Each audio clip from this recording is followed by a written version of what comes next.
عروج کا دور۔ یہ دور ہڑپا تہذیب کا اہم دور تھا۔ اس دور میں بہت ترقی ہوئی۔ اینٹیں بھٹی میں پکائی جاتی تھیں۔ طرز تعمیر میں بھی نمایاں تبدیلی آئی۔ اس دور میں ہڑپا کے لوگوں نے جو مکانات بنائے ان میں ہوا اور روشنی کے لیے کھڑکیاں اور روشن دان بھی بنائے جاتے تھے۔ نکاسی آب کا بہترین نظام تھا۔ گلیاں پختہ بنائی جاتی تھیں۔ آگے اختتامی دور۔ گو کہ یہ دور ہڑپا تہذیب کا عروج اور ترقی یافتہ دور تھا، لیکن یہاں کی معاشرتی اقدار میں کئی تبدیلیاں رونما ہوئیں۔ اس سیاسی اور معاشرتی ترقی نے معاشرے پر اپنے گہرے اثرات مرتب کیے۔ ان سب کی نشاندہی ہی ہڑپا کی کھدائی سے ملنے والے برتنوں، قبرستانوں، ٹیلوں اور دوسرے مقامات سے ہوئی۔ ہڑپا کے کھنڈرات کے سب سے پہلے آثار 1856 میں سول انجینئر مسٹر میسن نے دریافت کیے۔ وہ لاہور سے ملتان تک کی ریلوے لائن بچھانے کے کام پر مامور تھے، یعنی اس کام پر ان کو یہ فرض دیا گیا تھا کہ انہوں نے ریلوے لائن بچھانے کا کام کرنا ہے، ان کی ذمہ داری تھی۔ آگے ہڑپا کے مقام پر کھدائی کے دوران انہیں بہت سے قدیم نوادرات ملے جو کہ تباہ کن تھے۔ 1921 میں یہاں دوبارہ باقاعدہ کھدائی کا آغاز ہوا۔ محکمہ آثار قدیمہ ہند نے اس علاقے پر سروے شروع کیا اور ہڑپا کے کھنڈرات کی واضح طور پر نشاندہی کی۔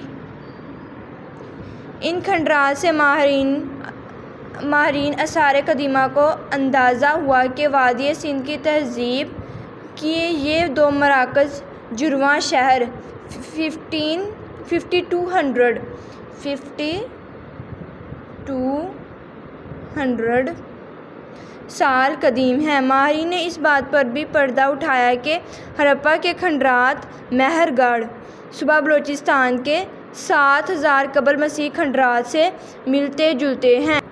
ہڑپا کے کھنڈرات کے مختلف حصوں کی کھدائی کا کام اس وقت مکمل ہوا کہ 1923 سے 1925 اور 1926 سے لے کر 1936 تک کھدائی کا کام ہوتا رہا۔ اس کھدائی کے دوران بہت سے دلچسپ واقعات سامنے آئے کہ ہڑپا شہر دو حصوں پر مشتمل تھا، ایک بالائی اور ایک زیریں۔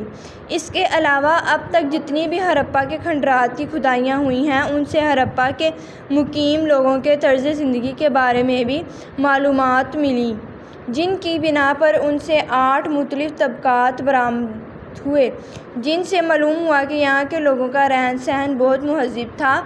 گلیوں اور مکانات کے کھنڈرات کے آثار سے معلوم ہوتا ہے کہ اس دور میں شہروں کو باقاعدہ منصوبہ بندی کے تحت بنایا جاتا تھا۔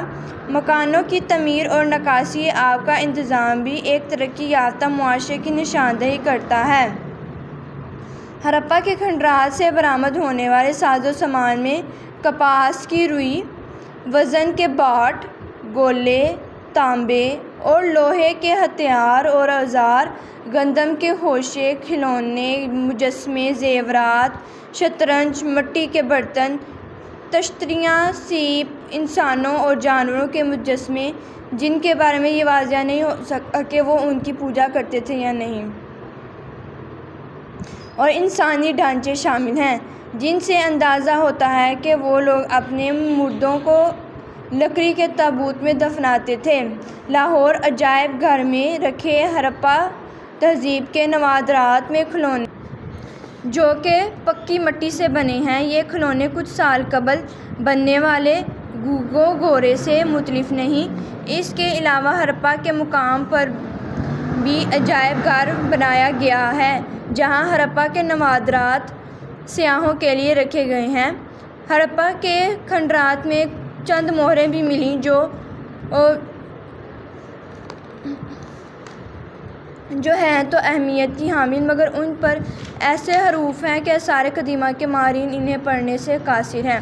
آج سے ہزاروں صدیوں قبل ہڑپا تہذیب کی زندگی سانس لیتی تھی۔ یہاں زندگی کی سرگرمیاں ایسے عروج پر تھیں، لیکن عروج کے بعد زوال کے محاورے کو قدرت نے ثابت کر کے دکھایا۔ وقت کی ستم ظرفی اور قدرتی آفات نے ان تہذیبوں کو نہ صرف زوال پذیر کیا بلکہ اس کی زندگی کے نقوش کو صفحۂ ہستی سے مٹا دیا۔ صدیوں بعد کے لوگوں کی عبرت اور سوالات کے لیے